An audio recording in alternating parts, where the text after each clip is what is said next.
Hi, I'm Rob and this is Gems of War. It's Monday and time to have a look what's in the Soulforge. Is there any weapon or troops worth crafting this week? Let's have a look at the troops first. Initially we have the Scroll Reborn, Hattai Ascendant, Leonis Tower, Enraged Kandava Zugoth and Xanathos. Went over all of those in last week's Soulforge review, so if you want to find out about those, take a look at that. No point repeating myself here. Now let's look at the legendaries first. The Weir Stag is okay. Deals true damage to the first and last enemies, then creates 3 Doom Skulls for each lycanthropy gem on the board. Third trait is okay. It's fairly decent. Inflicts lycanthropy on a random enemy when matching 4 or more gems.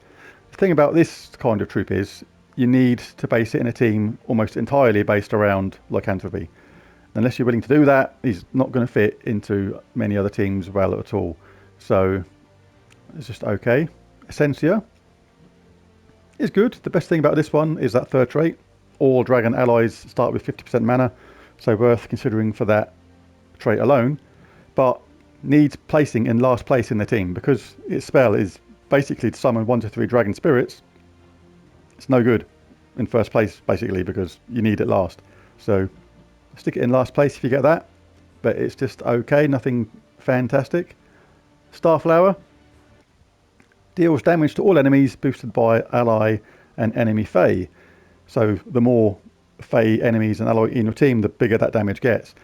And summon a random Fae as well, which is really cool when you get something like a Queen Mab. So handy. And there's a 20% chance to transform a random enemy to a pixie, which is really cool. It's quite hilarious when you manage to change somebody really powerful on the opposing team to a nearly useless pixie. A pixie, all it does when it casts its spell is it fairyfies an enemy and gains an extra turn. That is it. So changing somebody really powerful into a pixie can be quite funny. She's got a good third trait too, 50% chance to fairyfire a random enemy at the start of her turn. So yeah, Starflower is pretty good.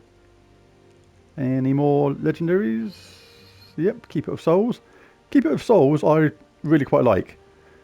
Now when you think about other troops that change a certain colour to another colour of your choice, I mean like Valkyrie for example, who changes any colour to blue, then that is really handy, but this does it to skulls. So in a skull spamming team, say with our proxy Avendra, then this could be really good in something like that, and I do plan something like that in the future because that is a very handy spell. It's completely controllable in the way that you can see before you cast it whether the skull is going to match or not, whether you're going to get any 4 matches and things like that. So really good.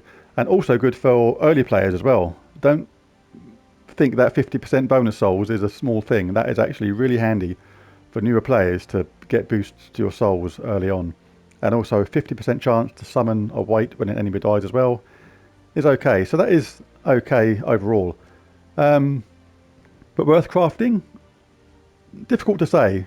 The thing is, with legendaries, they are far more common to appear in chests than mythics. That's obvious, but the trouble is you'll get one of these troops, spend your hard-earned diamonds getting them, to find that you don't use them all the time, and then lo and behold, a few weeks, a month or two later, bang, there it appears in a chest, and it's like you think, oh, I just wasted all those resources getting that, and I could have waited and then saved up for a mythic or a weapon that I really, really do need.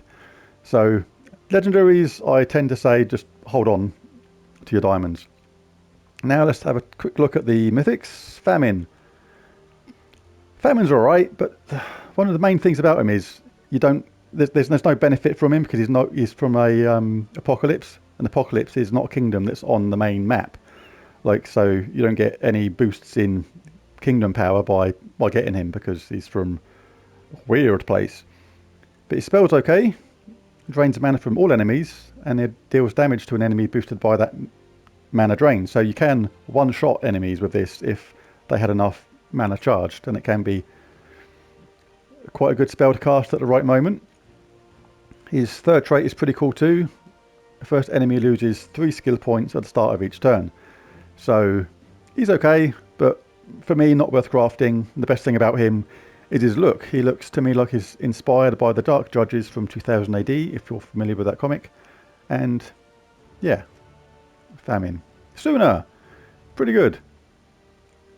Quite like her. Steals life from the 2 weakest enemies and then steals 8 magic from the 2 strongest enemies. Steal is good because it's effectively double the effect. You take it from them, then add it to yourself. So that is really handy. So if you manage to cast her 2 or 3 times, her power just starts going up and up and up. So that's really good. Sunfire, that third trait is quite handy.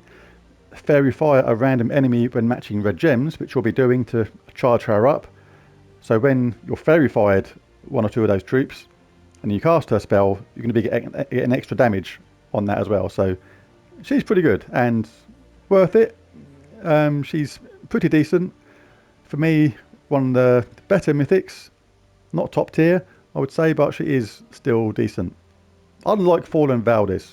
Oh my god, seriously. Deals damage to all enemies, explodes 3 Doom Skulls boosted by divine enemies, and silences divine enemies. That is it.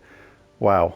Not quite sure how this is a mythic, let alone a mythic that costs 24 to cast. I'm just being honest on my thoughts here on this this creature.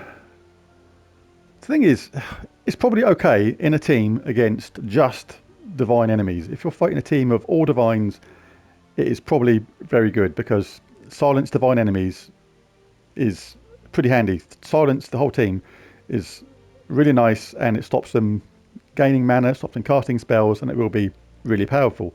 But it's just so situational. It's like, how often do you actually fight just a team of divine enemies? So she'll be good for that, but useless for everything else. So totally and utterly not worth crafting for me overall. Last one is Will of Nisha. Another low level mythic for me. Steals 3 magic from all enemies and deals 27 damage to them. Wow, that's again pretty low for me. Possibly the best thing about her is that third trait of all allies, all purple allies gain 1 to all stats at the start of each turn.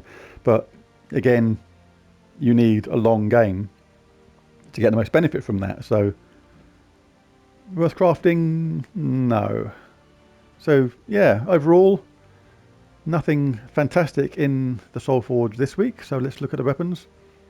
The best weapon that's in here this week, I would say, for overall what it costs and its usability, is Trickster's Shot. This is really, really cool. Eliminates all armor from an enemy and deals damage, and then gains 2 magic boosted by armor eliminated. Wow, that is really, really cool. And if you haven't got this and you can afford it, you've got the resources, just go get it. It is usable in a lot of different teams. It's Bright Forest, so you'll be able to use it in the event this week as well. And it is a superb weapon and usable in many, many teams. So I'll just go get that. It is superb. Other notable things this week. Dawnbringer is a good one this week as well because it is usable in the event as well because it's Bright Forest. It's not the game changer it used to be because other weapons have come along which do really good things as well, but it's still a very good weapon. Deals damage to all enemies, boosted by yellow allies and enemies. It gives all allies barrier, and if there are 13 or more red gems, gain 2 magic. So still a good weapon, but Trickster's Shot, that's the one. Go get that. What else we got? Staff of Bright Forest. God, that's really low cost. 75 diamonds. That's okay. This is going to be reflected by how good it is probably. Remove all green gems and deal damage to a single enemy, boosted by gems removed, and if they're from Bright Forest, deal double damage. Yeah. That's a weapon you're not really going to be using very often, if ever. The only reason to get this weapon would be for completist reasons, if you've got a ton of diamonds left over, or if you need a weapon from a particular kingdom, Phoenix power level or something like that, then you may get it for that reason. What else we got? Fairy Ring. Deal damage to an enemy boosted by Fae allies. Then, yeah, another one of these ones which are coming out every week where you create a mix of 2 colours for each ally from that kingdom. I don't like them so far. I've crafted a few of these weapons and I've put them in teams with all the allies from that kingdom, and the amount of times when I cast it when that mix of 2 colours doesn't give me any sort of 4 match and it just seems to set up the enemy a lot of the time is often, so that is similar.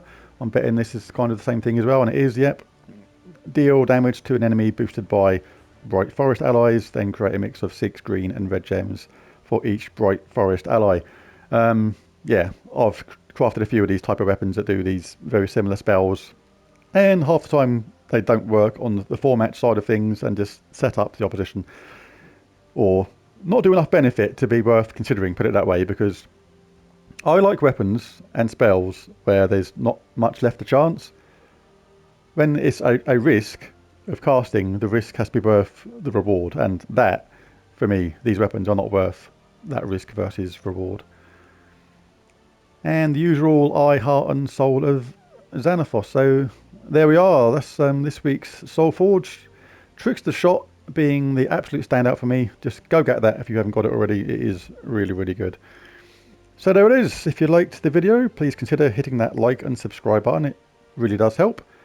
And thanks for watching. See you again next time. Bye for now.